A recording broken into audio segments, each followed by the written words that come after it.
Welcome to Conveyancing Matters, and this week Stu and I are delighted to welcome Cash Bishop.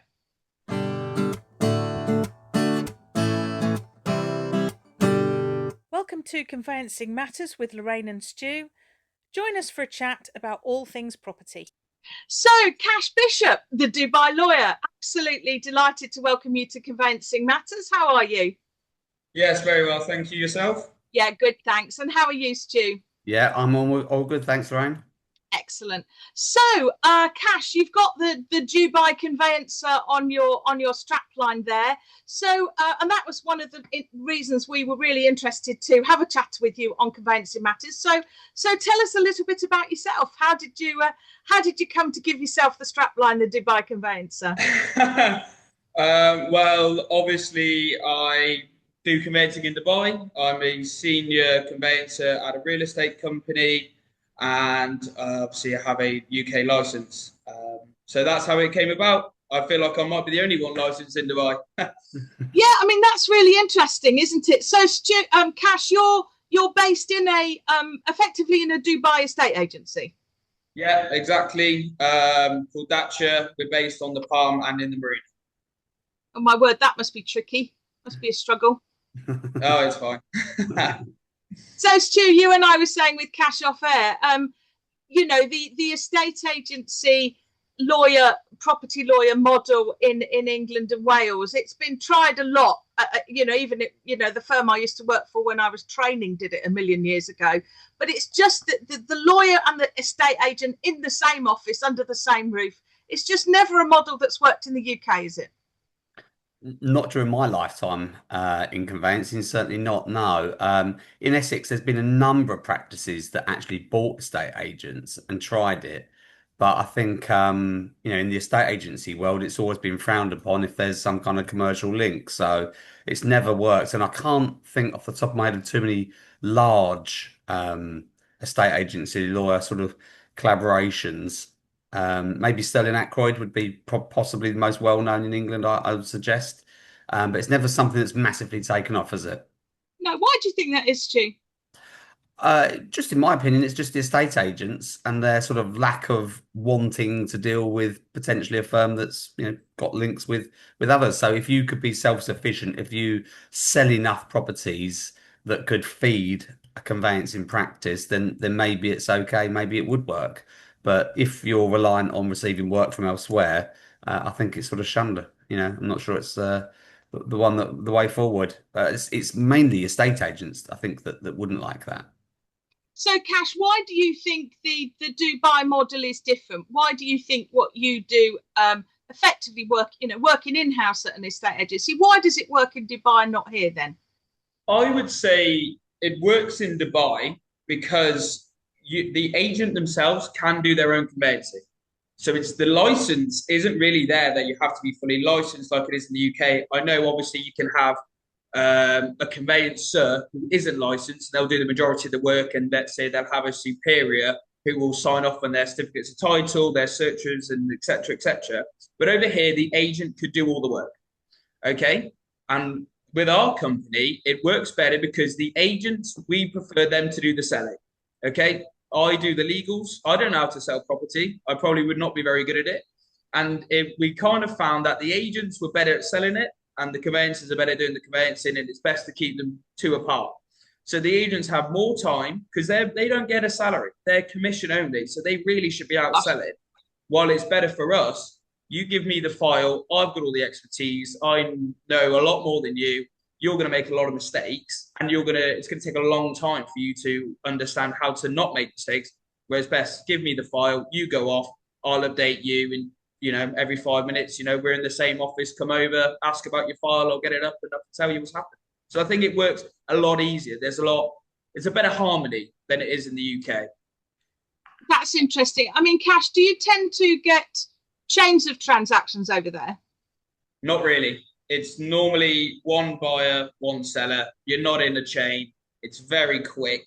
Conveyancing works over here. Obviously, we probably will come on to it later, but we don't have searches over here. I don't represent the lender. The lender do their own searches, which I think they should do in the UK anyway. I shouldn't have to babysit a massive bank, And we also don't do report on title. You know, property investment over here is seen as it is an investment. You know, Yeah, it's a risk at the end of the day. I mean, something that you and I probably mention probably every other time we chat, don't we, Stu? The fact that over here lenders should be separately represented. It's a big issue for you, isn't it? Well, to me, it's a complete conflict of interests. I think maybe, as times evolved, it's almost impossible now to act in the best interests of your client if you're also acting in the best interest of the bank. And one of the big things I think that we should be lobbying for is separate representation, because I think it would iron out a lot of problems that we have.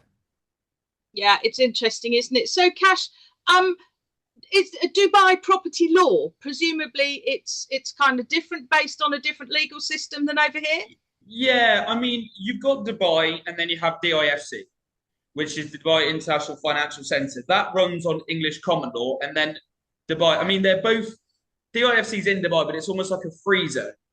Okay, and then the rest of Dubai follows its own common law, which is based on pretty much a lot of English common law and stuff like that. So they've pulled things and then made it their own way. But a lot of it is, yeah, it's, RERA rules, which is their basically estate agency rules. So they've formed their own thing, but a lot of it has been taken from the UK. So mostly your misrepresentation, stuff like that type of law, which they're really focused on, making sure agents aren't, saying things that aren't true. It's a 2-bed when it's a 1-bed or something such as that, which you might think, God, that's got to be really simple. But people put up partition walls and make another bedroom, don't get the right certificate, signing up. A very specific thing to Dubai. I don't think you get that much in the UK, but over here you do get little gems like that. So, Cash, can I ask just quickly, just roughly, how does the conveyancing work in Dubai then? Because Lorraine and I did a series, might be a couple of years back now, sort of conveyancing around the world, where we discussed sort of conveyancing with Yeah. different countries, etc. So, how does it work? Sort of just roughly, in terms of exchange completion, is it the same? No, it's very different. So I will get the contract, and the contract's already been signed, and Okay. there's an end date. So it's pretty much everyone wants the property purchase done, which, I mean, when you look at actually what was in the news, I think today's conveyancer had 1 in 5 purchases are falling through because of one thing or another. 20% of purchases are falling through like that. It is a bit interesting. So immediately, I've got a contract which is ready to go. Everybody wants to purchase. So then you've got to get an NOC, which is a no objection certificate from the developer. Which the developer basically says, look, no, they've paid their service charge, they've done this, they haven't altered the property in a way that we're unhappy with. And once we have that, you can almost go to transfer. So it's very fast. Obviously, once you have that, mortgages, that's the one thing I mentioned here. Before you transfer the property, a mortgage must be cleared. They want it gone first, and then you're allowed to transfer. So you have various different ways of doing that. All the banks do things differently. So Dubai is so niche with how, if you think UK conveyancing, you think Dubai, so vastly different. So, Cash, the obvious question running on from there is, how did you end up there? If the systems are so different, I mean, you're a licensed conveyancer, I think, and do some work over here occasionally? Yeah, so I do a little bit of work, but honestly, our caseload, because this is a really good estate agency, we have high caseloads. So to be doing this and also working in the UK is a bit tough. So I have pulled myself back from that, because at the end of the day, we want to represent our clients in the best ways, and working on 2 different time zones with a high caseload here, and you obviously have to give a lot more thought to UK. It really doesn't marry up amazingly well if you also want a social life. If I was a hermit, then I'd be fine, and I probably wouldn't have to work very long because I'd be rolling in it. But what took you over there, Cash, to a completely different country, to a different system? What takes a young man who's qualified as a conveyancer over here to Dubai? I mean, because as we said off air, Dubai is such a hot topic at the moment in terms of destination for UK people generally. So I came on holiday last year for about 3 weeks, and 3 weeks is a long time. And I said to my mates, look, I'm not going to beach clubs and pubs every day, because I'll be a shell of myself when I do get home. So I messaged the conveyancer. I said, look, I want to know what the conveyancing process is over here. I've got some time. I went over, me and her spoke, and by the end of it, she offered me a job. Oh, wow. And as a young man living in London, I thought, you can take this opportunity or you can't. And I spoke to the head of my law firm, and he said, well, why don't you take it? You know, you'll always think, what if? Obviously, we don't want you to go, but you'll live with this almost regret that you never went. So I thought, you know what? I'm young enough, dumb enough, go and do it. And, you know, I can always come back and fall on my own license back home if I really fail. But obviously, it hasn't failed. It's gone off into the ether, really. It's going very well. So happy I made the decision. Oh, that's really excellent, Cash. I mean, I have to say, the thing is, a friend of mine actually, probably 30 years ago now, got a chance to work in the States and said to, Lorraine, what do you think? What if I fail? I said, it's not a failure to go. You know, if you come back, what's the worst that happens? You come back having had that experience, but never having thought, well, what if? So it's not a failure, is it? In my view, it's really, it's interesting. And some people can be just sort of very negative, moaning minis, can't they? But, I applaud people like you, Cash, for, taking the opportunity. And it's becoming a real, a real destination, isn't it? Oh, well, I mean, now I get a lot of LinkedIn messages. I mean, one of them was a director of a law firm in London, and he was asking to come out and do conveyancing. I thought, that's a real step down. You're a director of a law firm. You want to come and work alongside me? I mean, I think I'm great, but I don't think I'd be giving up a directorship. But, that's just the way it's going. People are looking at the salaries and going, hold on, how much tax am I paying? How much am I working? And, how much does it rain? And, weigh it all up, and you might think, oh, God, best hop over there. It's sounding quite attractive to you, Stu, I think, isn't it, mate? Well, I've got lots of friends that have done exactly the same thing, and we even got a conveyancer, fun enough, that does live in Dubai. So I've got lots of friends out there. So I couldn't agree more, especially in the winter time. Seems a completely different life to me. So if I wasn't stuck here, it would certainly be something I'd consider. Well, it's interesting, Stu. You might have, if you were 20 years younger, you'd probably jump at it, wouldn't you? Yeah, absolutely. Why not? And I think since COVID, the way in which we sort of deal with everybody now has completely changed. We're doing meetings like this, aren't we, online now?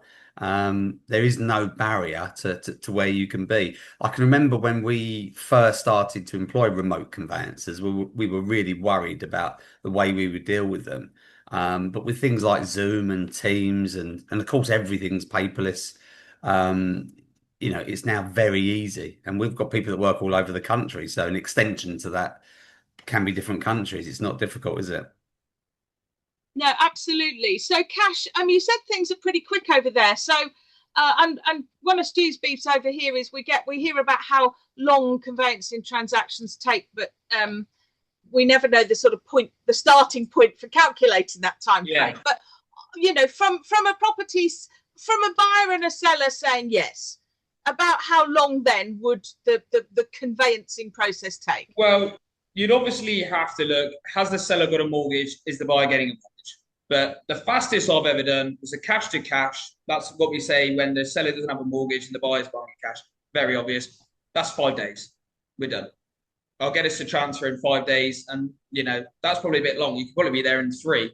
But over here, even though we are so advanced, you go to an office to do your transfer. It's called a trustee office. And the buyer brings checks, physical checks written out in the seller's name and in the 4%, which is our Dubai land tax. A bit like your stamp duty, although it's only done on 4% of the purchase price. They don't do on how many properties have you got, and are you this, or are you that, or the other, which the UK loves to do, put people in their little categories. Yeah. Over here, it's just, you're buying a property, it's 4%. And is that irrespective of the purchase price, Cash? It's just 4% of the purchase price. Yeah, whatever the purchase price is. So there's whatever it is. There's no bands. No bands, just what it is. So you go to the trustee office, everyone shows their checks, you show your Emirates ID, you put your finger on the scanner and it says, this is Cash Bishop or whoever. And then in about half an hour, it gets sent off to the Dubai Land Department. They confirm, this is the purchase price. We don't think it's been messed around so they can pay less tax or whatever. they confirm it, and 30 minutes later, the buyer gets their title deed Oh my word.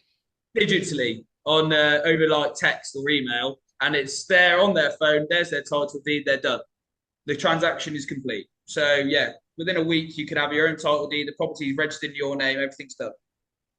Gosh, Fantastic. we hadn't better let the land registry hear about that, had we, Stu? Yeah, let's send them on a trip over expedition or something. Yeah, Yeah, sounds get great. some research. So I think Stu and I ought to come and do some personal research. yeah, It sounds fantastic.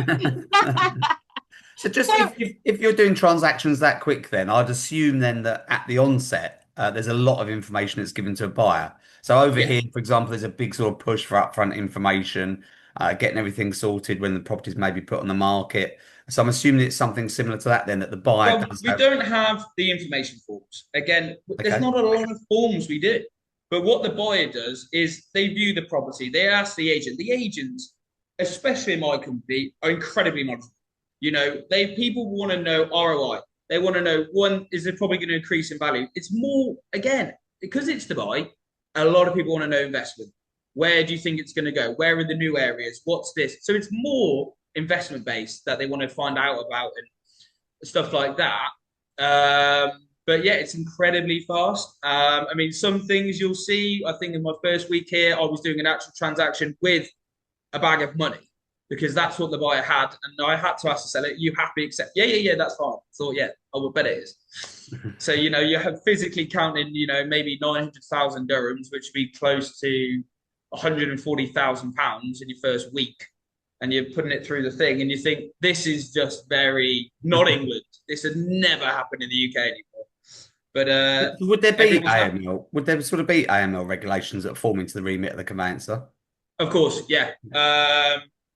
Stuff like that. It's mostly my accounts team will look at that because it's up to the accounts. But really, AML will be taken care of mostly again by the lender. They're the one lending the money to. But if it's a cash to cash, of course you look at where they're getting the money from. You will ask the questions. But if the Dubai Land Department they want to know more, they'll say, "Look, let's find out more."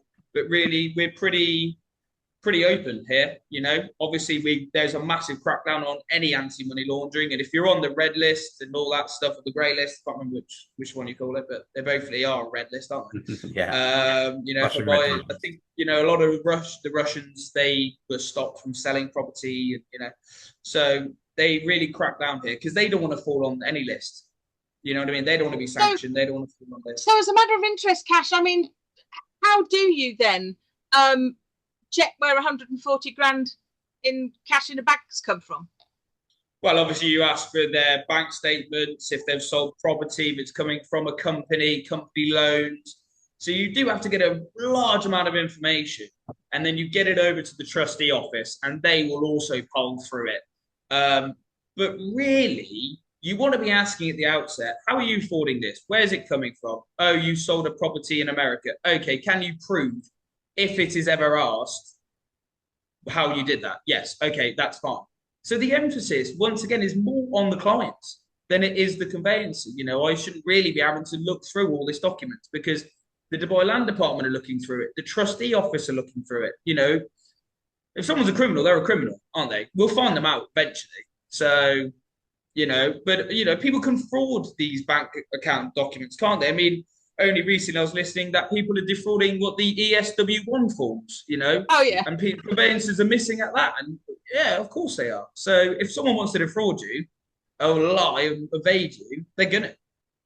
It's really interesting, Stu, isn't it? When because again, Cash, as Stu said, we've had these conversations with lawyers in other jurisdictions and really and I've had fairly recent experience of dealing with a property in France and quite frankly, you know, the amount of sort of AML red tape and regulation and responsibility that's being imposed on conveyancers by the government, by the lenders. I mean, it's really interesting, isn't it, Stu? Because, you know, in England and Wales, we seem to be sort of shackled by all this stuff in a way that, frankly, lawyers in virtually every other jurisdiction we've spoken to aren't. Well, it just seems to me it's every time we have these conversations, it always goes back to, you know, if we look at what we do as conveyancers, we're so far removed from what we were doing, say, 10 years ago or 20 years ago, the job of conveyancing. We're now tax consultants, we're now AML specialists. It's got so detached from actually doing conveyancing. When was the last time we actually had a chat about a conveyancing matter, about matters on title? Very rarely. Yeah, it's interesting, isn't it? So, Stu, Cash, as a matter of interest, then, do you have to have, or does your remind me of the name of the organisation you work for? Dacia Real Estate. Ah, excellent. Do they have to have professional indemnity insurance in place, but effectively because you're doing the legals in the way that Stu does for all his colleagues? I would say, look, I don't actually know, but I would say due to conveyancing not being licensed, no. Yeah. Because if you're not licensed, you don't need to be licensed. Why would you need an indemnity insurance? I mean, no doubt the company has an indemnity insurance for the real estate side, and because everyone needs insurance nowadays. But I don't know. I don't think I'm high up enough to really be getting involved in such things. Well, it's interesting to know, isn't it, Cash? So, what would you say? I mean, let's try and balance the argument. What would you say are maybe the top one or two maybe drawbacks that you perceive of doing what you're doing, and then obviously perhaps the two best things, which sounds like a bit of a cliche question, but everyone's very rose-colored glasses at the moment about going to places like Dubai. So what would you say are the sort of trickiest things that you've encountered? The clients are a lot more demanding here than I've ever witnessed before. So a lot of things are done on WhatsApp here. So your buying and your selling group, because you can represent both sides here. That's not a conflict of interest. You'll be in group chats. So for the buyer, you'll have your mortgage broker, you'll have your agent, you'll have your buyers, and your seller, you'll have, you just pretty much have the agent, myself, and the sellers. When you have WhatsApps, you are a lot more contactable. It's not an email where you fire it off. These clients will message you at 10 p.m., 1 a.m. They do not care much about your time. They see it as you work for them, you do the job. So I don't know, you probably have had this very occasionally that a client really will push the boundaries of respect, client-lawyer relationship. But over here, honestly, it's just, I think it's their way of doing things. They like, people go out a lot later here. They'll have dinner at 10 or 11 because of the heat. So they'll work later. And they expect, if I'm ringing you at 11 p.m., pick up the phone. I want to know something. So that's one thing I would say is you will work a lot longer than you expect. Okay. And it's only recently become that they have the full weekends off. I think they only got Sunday off and they used to work Saturday. So older generations won't think of your Saturday as a weekend. It's a Saturday, it's a working day. So you really will be pushed to reply to clients, to get documents in order. And then I'm trying to think what the other product. I'm not saying it is perfect because nowhere is perfect. It's sounding quite. Maybe the worst thing is the traffic, because as a conveyancer, you do have to drive around and you go to your trustee offices, and Dubai traffic is like London traffic. If you're having a good run, it's okay, but you hit downtown Dubai, you go on certain roads, they're chock-a-block. And, you can really get a bit worried about your timings. But honestly, they're not the worst things ever, are they? Demanding clients in a bit of traffic, I'll take that for no tax, which is probably the best thing. I don't pay any tax. Absolutely. Yeah. Oh, yeah. The worst thing is, pints are quite expensive. That's upsetting. Paying £15 a pint. That was hard, even at London standards. I thought, God, that's getting a bit high. I think Stu's packing his bag, Cash, to be quite frank. Absolutely. Tell you what, I have got a bit of a question. So, from sort of my knowledge of going to Dubai, obviously, most properties are sort of, I suppose, high-rise type buildings. So I'm assuming in terms of tenure, they're leasehold types, or is there a difference between? There is no such thing as there is leasehold in Dubai is not like how we have leasehold back home. Right. So you have almost areas, freehold areas, leasehold areas. The leasehold areas, if you get to live there, they'll have a tenure of maybe 100 years, 99 years. And I think this is more because an Emirati, you know what that is, so a local, they're allowed to live in these areas and it's be a freehold for them. But if you're not Emirati and you buy there, it's a leasehold. So very different. But they have started switching up the areas. But all your flats, all of that is freehold essentially. So there is no lease, you know. So how would they deal with, I don't know, if it's in a block then, sort of rights of way to go over communal areas? Is that a thing? All of that will be included in your SPA, which is your sales and purchase agreement, which you'll get on a new build. But there's no like title, you know, there's no land reg. I can go on and read the SPA from 20 years ago. It's just not there. So, you know, these are questions only a UK lawyer would think, God, what about that right away? And very much over here, it's like, who cares? Like we've been doing it. It's almost like when you have old school. Yeah, I've been driving over this for 20 years. I've got the right of way now. You know, it's almost been given. You know. So what about so Cash? What I mean, I hate to sound like a landlord teacher here, but so you know, one of the big issues, of course, and another big hot topic over here is leasehold versus commonhold. So somebody in a Dubai block is not paying their service charge. Who and how are those arrears dealt with? Okay, so what will happen is if you keep not paying your service charge, your property will be blocked from selling it at the DLD. They will block your property. So you will never be able to sell this property until you pay your arrears. And you will start incurring interest. So, I mean, what a great way of dealing with it. You've got someone who doesn't, you know, isn't paying their service charge, you know, well, you can never sell your property. It can never be bought, you know what I mean? I mean, yeah, sometimes I think, okay, what if someone just doesn't care? I mean, eventually you will be dealt with by the authorities because you have just got such a massive debt and they'll probably take you to court for it. But in the meantime, if you don't pay, your property gets blocked in the system. So you can go to a transfer and you find out, okay, the seller hasn't paid their service charge in over 2 years. The property is now blocked. They've got arrears outstanding 20,000 dirhams. You need to clear that. And that's when I come back to the NOC. Okay, you get your NOC, you go to transfer. So if the seller can't get an NOC, big question. Why have you not been able to get an NOC? Check the system. You've got 20,000 dirhams of arrears. Why did you not tell me that? Did you know? What, da, da, da. And you kind of work it out that way. But in the main point... Do properties tend to change hands sort of fairly rapidly then, Cash? So that not being able to sell is a sort of like a proper sanction? Because if somebody's is not particularly bothered about whether they sell the property or not, then that's not a... Well, they'll be taken to court by the developer for not paying. And also over here, not paying, yeah, that's not good. They can block your passport, you know, certain things can happen. They'll make sure you got a travel ban. You know, these are just the rules that they have in place. So you're not going to be going anywhere. So, you know, pay your arrears, pay your service charge. Everyone else is doing it, you know. I don't think we don't have that many problems because it's, you know, it is a society where everyone goes, shall we just get along, do what we should do? You know, you said you're going to pay your service charge, pay your service charge. Cash, you mentioned the developer a few times. So over here, we would obviously stereotypically think as, you know, the developer sort of builds the property and then buggers off and sort of leaves us with all kind of restrictions, covenants and stuff like that, which leaves in trouble. So you mentioned the developer and the developer giving a certificate. So do they sort of stay on after the build and act in a similar way to a landlord a bit, maybe? Yeah. Sorry?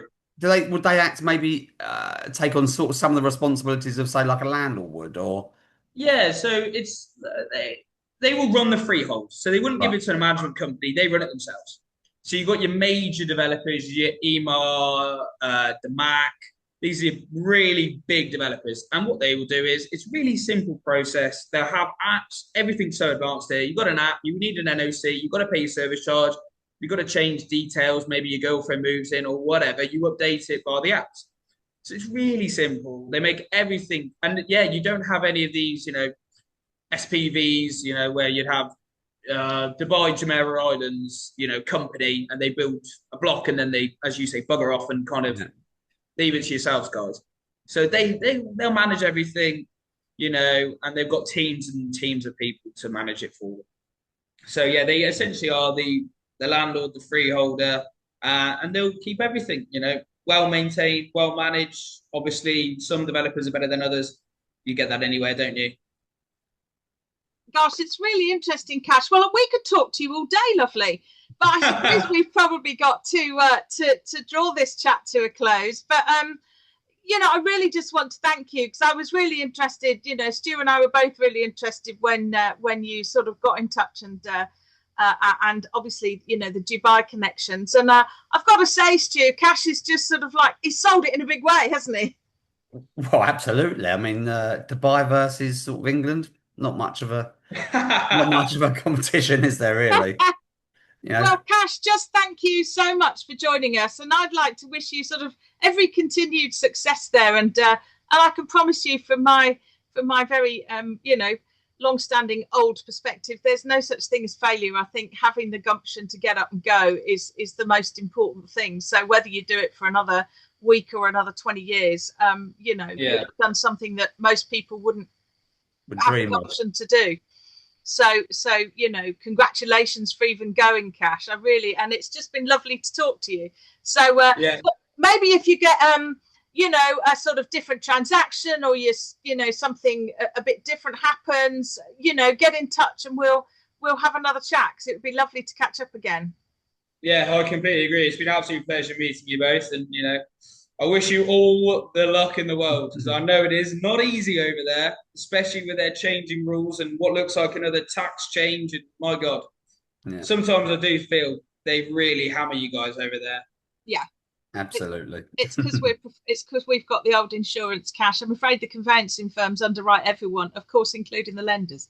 But that's another conversation for another day. Just get those fees raised. If you're going to do everyone's work, make sure you get paid properly. Oh, well, on that bombshell, Cash, thanks ever so much for joining us. Pleasure. Thank you, guys. Have a lovely day. See ya. Bye. Bye.